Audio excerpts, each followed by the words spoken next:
ചെറിയ നോമിനേഷന്റെ കോളുകളൊക്കെ ഒന്ന് കഴിഞ്ഞിട്ടുണ്ട്. പക്ഷേ ആദിലയും ഷാനവാസും രണ്ടുപേരും രക്ഷപ്പെട്ടത് എങ്ങനെയൊന്നും ഒരു പിടിയും കിട്ടുന്നില്ല. എനിക്ക് തോന്നുന്നത് വെച്ചാല് ഇവിടെ എല്ലാവർക്കും കറക്റ്റായിട്ട് കേൾക്കാൻ പറ്റിയിരുന്നെങ്കിൽ ഉറപ്പായിട്ടും ആദിലിനെയും ഷാനവാസിനെയും മറ്റുള്ളവർ എസ്കേപ്പ് ചെയ്യാൻ സമ്മതിക്കത്തില്ലായിരുന്നു. അപ്പോൾ ഏതായാലും ശരി, ആദിലയും ഷാനവാസും ഒഴിച്ച് ബാക്കി എല്ലാവരും നോമിനേഷനിൽ വന്നിട്ടുണ്ട്. പക്ഷെ ഞാൻ പറയാൻ വന്നത് ഇക്കാര്യമല്ല.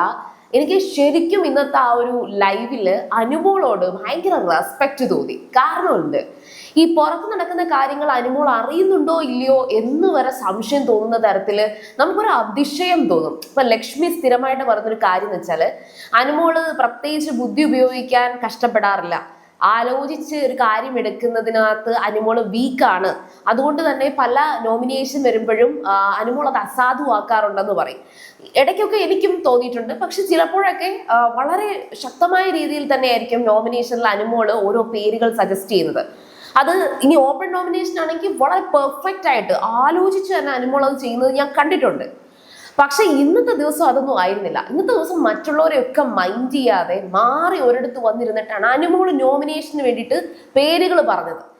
പക്ഷെ അത് പറയുന്ന സമയത്ത് ഇപ്പൊ അനുമോളെന്ന് ബിഗ് ബോസ് വിളിച്ചു പറഞ്ഞിട്ടുണ്ടെങ്കിൽ ആര്യൻ ഓടി വന്നിരുന്നു. അപ്പൊ പറഞ്ഞു തുടങ്ങുന്ന സമയത്ത് അനുമോൾ ഒറ്റയ്ക്കായിരുന്നു. നെവിന്റെ പേരാണ് അനുമോൾ പറഞ്ഞു തുടങ്ങിയത്. ആ തുടങ്ങിയ സമയത്ത് അനുമോൾ അത് പറഞ്ഞിങ്ങനെ കുറച്ചൊക്കെ പറഞ്ഞപ്പോഴത്തേക്ക് ആര്യൻ വന്നു അവിടെ ഇരിക്കുന്നു. അവിടെ ആര്യൻ നീ പോടാന്നൊക്കെ പറയുന്നുണ്ടെങ്കിലും പിന്നെ അവനെ പിടിച്ചു മാറ്റാൻ കഴിയില്ലല്ലോ. പക്ഷെ അനുമോൾ ആ പേര് പറഞ്ഞ് അതിന്റെ എക്സ്പ്ലനേഷൻസ് പറഞ്ഞ സമയത്ത് നെവിനെ കുറിച്ച് ശക്തമായിട്ട് തന്നെ, അതായത് ലാലേട്ടനൊക്കെ തമാശയൊക്കെ കാണിച്ച് നെവിൻ ചെയ്ത പല കാര്യങ്ങളെയും നിസ്സാരമായിട്ട് കണ്ട് നെവിൻ അത്ര നിസ്സാരമായിട്ട് കാണേണ്ട കാര്യങ്ങളൊന്നും അല്ലായിരുന്നു, എന്നാലും ബിഗ് ബോസും ലാലേട്ടനും ഒക്കെ അവരെ ഇങ്ങനെ തമാശയായിട്ടാണ് ഇതൊക്കെ കാണുന്നത്, അങ്ങനെയാണ് കൺസിഡർ ചെയ്യുന്നത് എന്ന് വളരെ ശക്തമായിട്ട് അനുമോൾ അത് സ്ട്രോങ് ആയിട്ട് പറഞ്ഞു. അതായത് അനുമോളിന്റെ ഒരു ക്യാരക്ടർ ഉണ്ട്, അത് എനിക്ക് ഭയങ്കരമായിട്ട് റെസ്പെക്ട് ചെയ്യുന്നുണ്ട്. അതായത് അവരെന്ത് ചിന്തിക്കും, ഇവരെന്ത് പറയും, അല്ലെങ്കിൽ ലാലേട്ടനാണോ ബിഗ് ബോസ് ആണ്, ബിഗ് ബോസ് അങ്ങനെ ബിഗ് ബോസിന്റെ അടുത്ത് അങ്ങനെ പറയരുത്, സോപ്പിട്ട് നിൽക്കണം, അങ്ങനെ ഒരു തോട്ട് അനുമോൾക്കില്ല.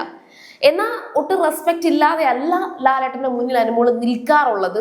പക്ഷെ ഒരു നിലപാടൊക്കെ ഉള്ള, അല്ലെങ്കിൽ തനിക്ക് ഇതാണ് പറയാനുള്ളത്, ഇതിനപ്പുറം എനിക്കൊന്നുമില്ല എന്ന് പറയാനുള്ള ഒരു ചങ്കൂറ്റമൊക്കെ ഉള്ള, ഒരു ആർജവമൊക്കെ ഉള്ള ഒരു സ്ത്രീ ആയിട്ടാണ് എനിക്ക് അനുമോളെ ഇന്നത്തെ ആ ഒരു നോമിനേഷനിൽ ഫീൽ ചെയ്തത്. അത് നെവിന്റെ കാര്യത്തില്.